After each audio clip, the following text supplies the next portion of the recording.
Good morning students. आज हम अपने लीगल वर्ड्स में आगे के वर्ड्स देखेंगे। पहला वर्ड है टॉर्ट। टॉर्ट जैसा कि आप लोगों ने पहले सेमेस्टर में पढ़ा है, टॉर्ट मीन्स अपकृत्य होता है।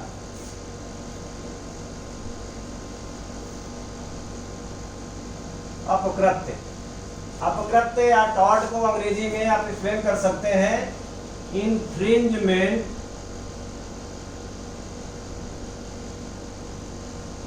of someone's legal right।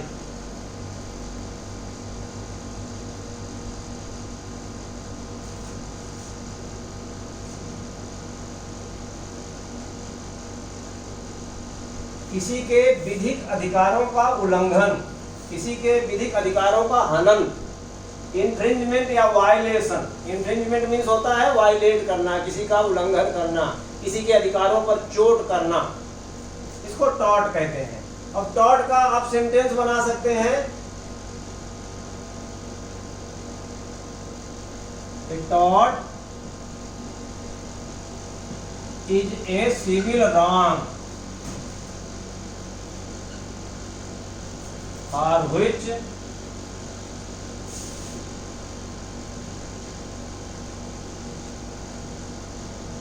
remedy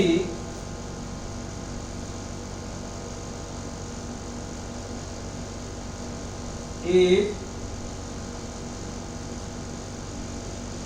damages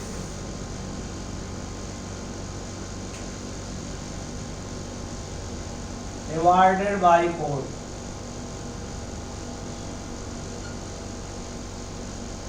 न्यायालय डैमेजेस अवार्ड करता है उपचार के रूप में टॉर्ट के लिए। टॉर्ट एक ऐसा सिविल रॉन्ग है, एक सिविल दोष है, क्रिमिनल एक्ट नहीं है। कुछ टॉर्ट हो सकते हैं जो क्राइम भी हो, लेकिन वो क्राइम है और टॉर्ट दोनों अलग अलग है। जैसे डिफेमेशन होता है, डिफेमेशन क्राइम भी है, टॉर्ट भी है। तो डिफेमेशन के लिए आपराधिक मुकदमा भी चलाया जा सकता है और डिफेमेशन के लिए डैमेजेस भी मांगे जा सकते हैं। दोनों मुकदमे साथ साथ चल सकते हैं, सिविल कोर्ट और क्रिमिनल कोर्ट में। अनलिक्विडेटेड डैमेजेस दूसरा सेंटेंस बना सकते हैं,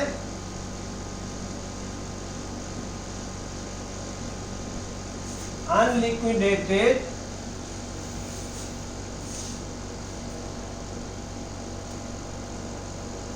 damages can be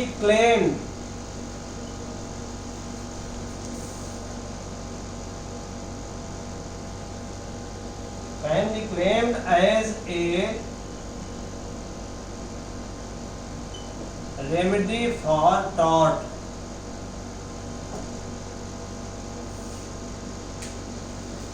टॉर्ट के उपचार के रूप में अपरिनिर्धारित नुकसानी। अनलिक्विडेटेड डैमेजेस मींस न्यायालय तय करेगा कितना डैमेजेस दिया जाएगा। अनलिक्विडेटेड डैमेज, लिक्विडेटेड नहीं होता, फिक्स नहीं होता। लिक्विडेटेड का मतलब होता है फिक्स किया जाना। जैसे कि कॉन्ट्रैक्ट में धारा 74 के तहत फिक्स किया जा सकता है। तो कॉन्ट्रैक्ट में अनलिक्विडेटेड और लिक्विडेटेड दोनों प्रकार के डैमेजेस होते हैं। टॉर्ट में अनलिक्विडेटेड ही होते हैं। टॉर्ट में कोई व्यक्ति ये नहीं कह सकता कि मुझे तो 10 लाख ही चाहिए, इससे कम एक पैसे नहीं लूंगा। ये न्यायालय देखेगा कितना डैमेजेस दिया जाएगा।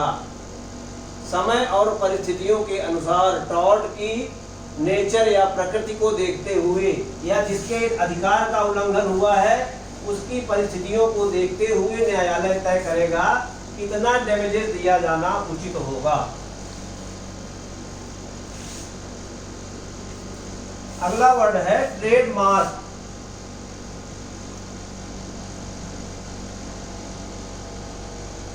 ट्रेडमार्क या व्यापार चिन्ह।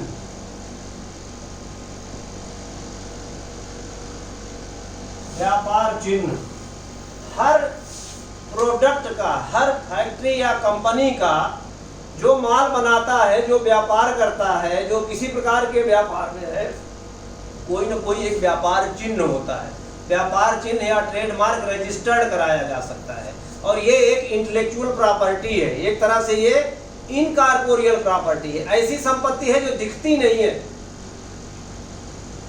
आप कह सकते हैं अदृश्य संपत्ति। संपत्ति दो प्रकार की होती है, एक भौतिक संपत्ति, एक बौद्धिक संपत्ति। बौद्धिक संपत्ति एक तरह से इनविजिबल है। मान लीजिए हमने कोई बुक लिख दी, अब बुक लिख दी तो उस बुक की कापियां छापने का अधिकार भी हमारा है, क्योंकि उसकी कॉपीराइट हमारे पास है। अब कॉपीराइट क्या है? एक इंटेलेक्चुअल प्रॉपर्टी है। इसी प्रकार ट्रेडमार्क या पेटेंट ये भी एक इंटेलेक्चुअल प्रॉपर्टी है, ठीक है ना। अब ट्रेडमार्क जब कोई व्यापारी, कोई कंपनी, कोई इंडस्ट्री अपना ट्रेडमार्क निश्चित कर लेती है, उसको रजिस्टर्ड करा लेती है, तो उस ट्रेडमार्क को कोई अन्य व्यक्ति यूज नहीं कर सकता। अगर यूज करता है तो फिर वह वायलेशन हो जाएगा उसके अधिकार का, वह उसके विरुद्ध डैमेजेस या नुकसानी क्लेम कर सकता है कोर्ट में जाके। तो आप ट्रेडमार्क कह सकते हैं a mark of trade, a mark of trade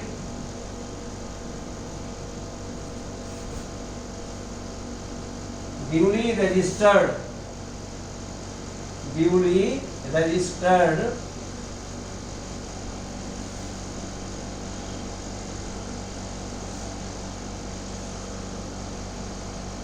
with the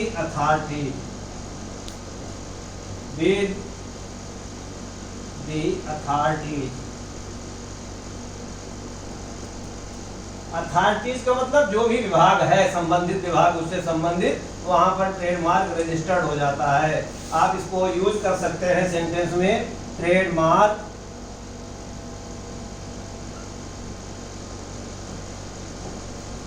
is a kind of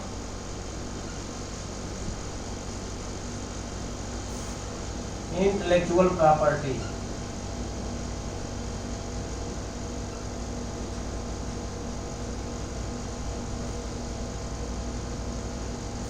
या damages can be claimed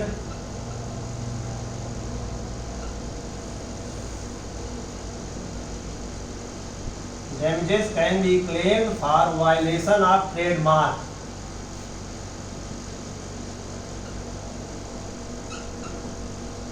violation of trademark। Trademark के उल्लंघन के लिए डैमेजेस या नुकसानी क्लेम की जा सकती है, नुकसानी का दावा किया जा सकता है।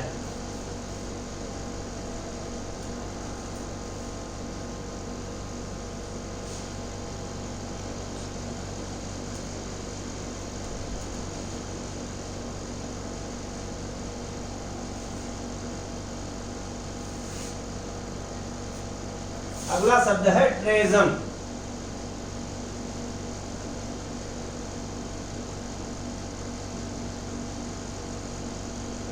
ट्रेजन होता है देशद्रोह।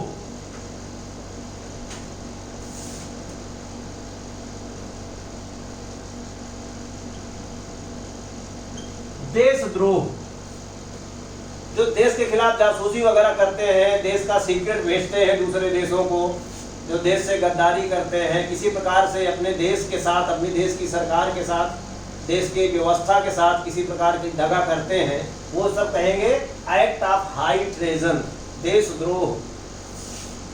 The offence of betraying one's own nation,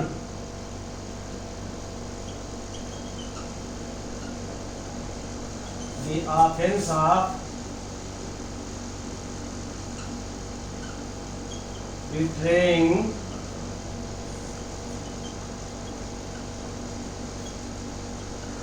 once own nation, स्वयं अपने राष्ट्र के प्रति दगा करने का अपराध।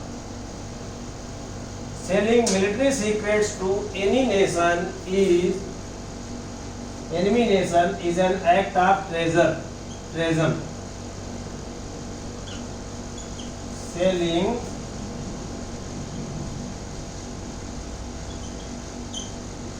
military secrets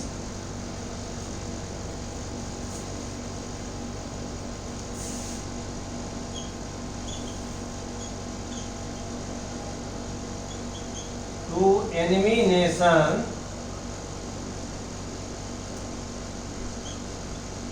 is an act of treason।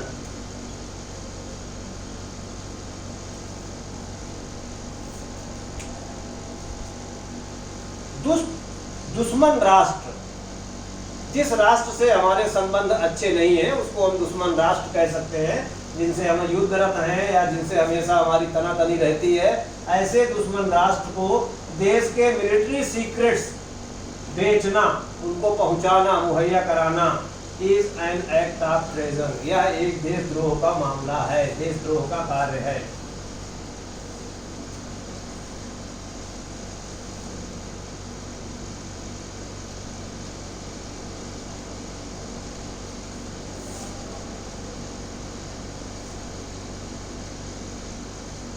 He was arrested for treason and convicted by court।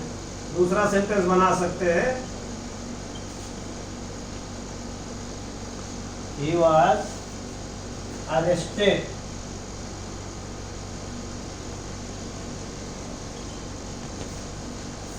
for treason and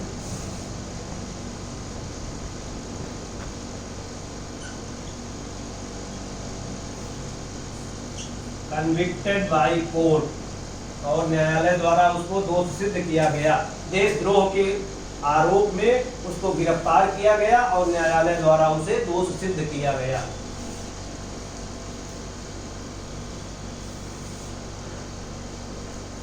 अगला वर्ड है treaty.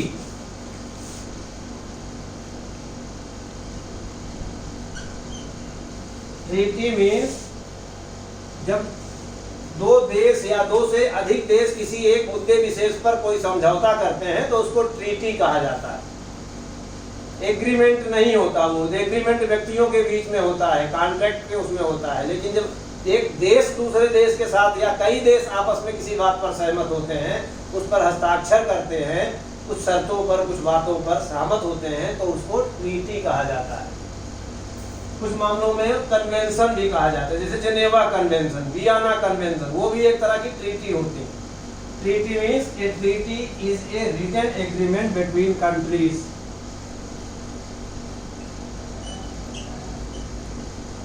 Treaty is A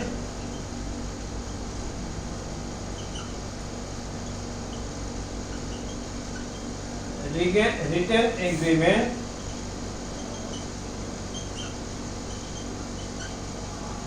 between countries, देशों के बीच में किया गया लिखित समझौता, लिखित करार।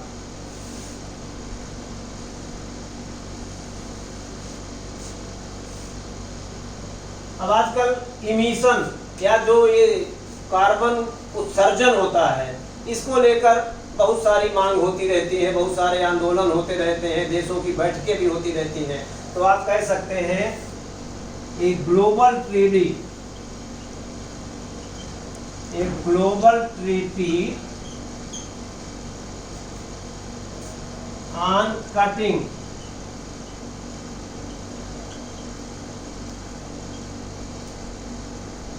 emission, emission means carbon emission, is need of the today's world।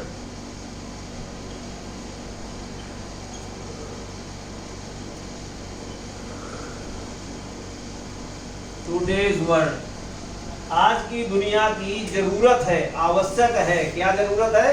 Cutting emission, उत्सर्जन को कम करने के लिए ग्लोबल ट्रीटी। ग्लोबल ट्रीटी मतलब बहुत सारे देशों को सहमत होना चाहिए। कुछ देश मांग करते हैं, फिर विवाद ये होता है डेवलप्ड और अंडर डेवलप्ड या डेवलपिंग कंट्रीज के बीच में कि भाई कौन कम करेगा। जो डेवलप्ड देश हैं पहले ही पर्यावरण को खूब सारा नुकसान पहुंचा चुके हैं। जो डेवलपिंग कंट्री है वो कहते हैं हमको डेवलप करने के लिए उत्सर्जन हमारा लेवल बढ़ना चाहिए, और जो विकसित हो चुके हैं उनको अपना लेवल घटाना चाहिए। इस बात पर सब देश सहमत नहीं होते।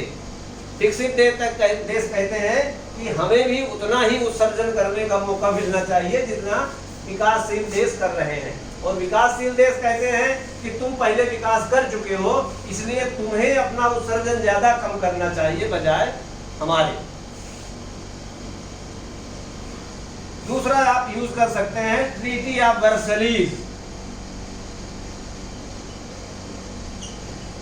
Treaty of Versailles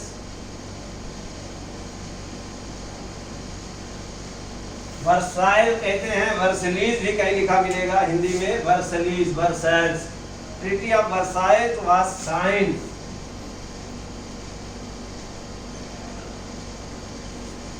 sign after first world war.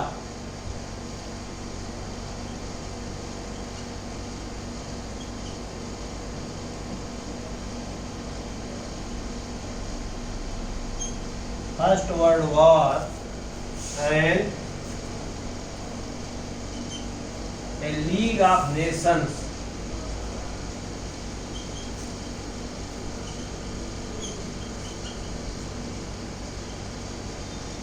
was established।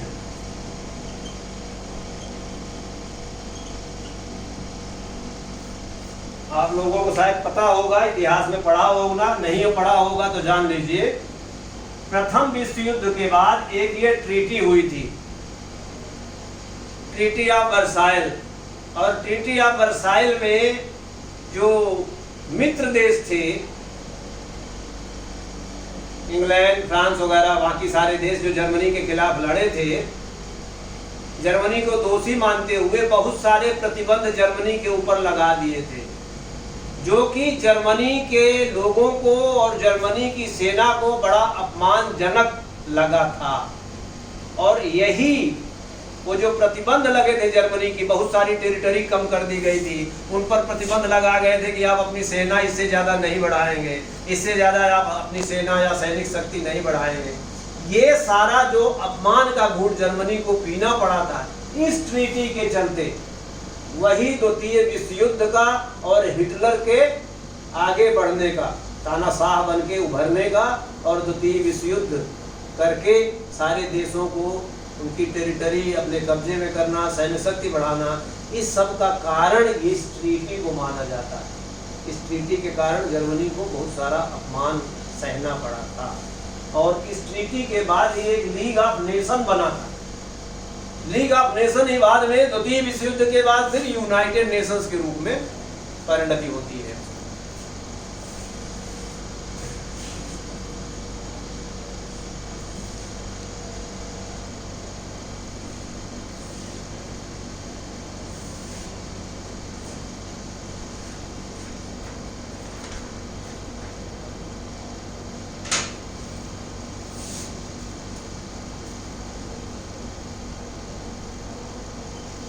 Trespass, trespass को कहते हैं हिंदी में अत्याचार।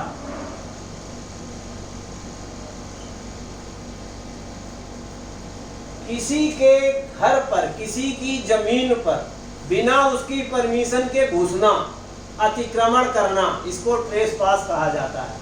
चाहे घर में हो, चाहे वो खेत पर, जमीन पर, फार्म हाउस हो, जो कुछ भी हो, किसी की प्राइवेट प्रॉपर्टी पर अनवांटेड, अनऑथराइज्ड एंट्री, इसको कहते हैं trespass. To go on somebody's land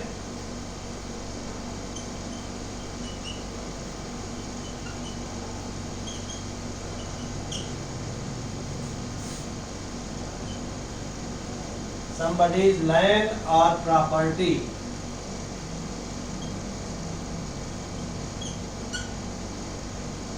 without permission।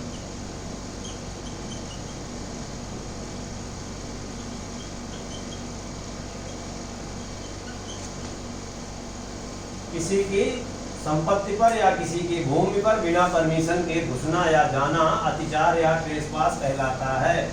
One can be punished for trespass. Sentence बनाएगा इसका, one can be punished for trespass. He forgave her for committing acts of trespass। दूसरा sentence बना सकते हैं आप, He forgave, forgave मतलब माफ कर दिया, her